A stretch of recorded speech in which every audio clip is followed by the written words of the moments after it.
Hey guys, Jeff with Westcott Design. So a lot of times these 22 Tundras we get in, or Sequoias, and they've been to another shop, they've been worked on in another shop, and we get them torn apart. We found where plastic isolator gets left in a truck in the front, and it wasn't supposed to have the isolator once our kit was installed with our billet collar. In the same situations, we're seeing where people are taking a ball peen hammer, and on this aluminum spindle, there are hammer marks in here, and it's pretty beat up here trying to separate the ball joint, the upper ball joint from the spindle. And then down here, people are trying to disconnect the front tie rod end on these. Obviously, we don't do that.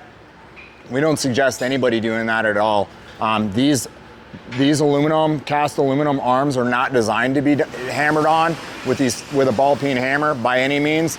They'll actually cause these things to split or crack, so they're not designed for that. So if you're gonna take it apart, we suggest just heating it around and around, and then take a rubber mallet and actually hit the upper part of the arm here, and you can get them to separate pretty quickly. So you don't damage this or cause any denting or cause it to crack or split.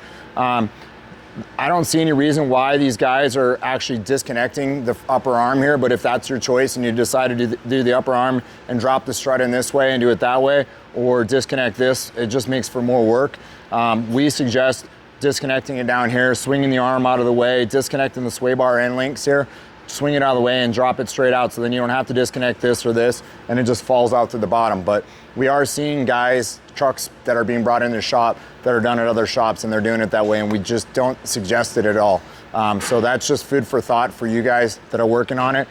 This one here is almost done. It's got our lift kit already in it. You can see the preload collar in it here.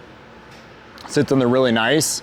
It looks actually factory. It's one of the things we talk about, that our kit literally looks like it's factory. So there's that, and this one's gonna get the stock wheels back on it, and it's got a set of 35 1250 by 18 on the factory wheel. Again, this is the new Recon Grappler. Does not require any kind of wheel spacer or shim or anything on that, so we wanna share that with you. Maybe have some pictures of this truck when it's all done. So again, thanks for watching. Hope this is helpful for you. Thanks, bye-bye.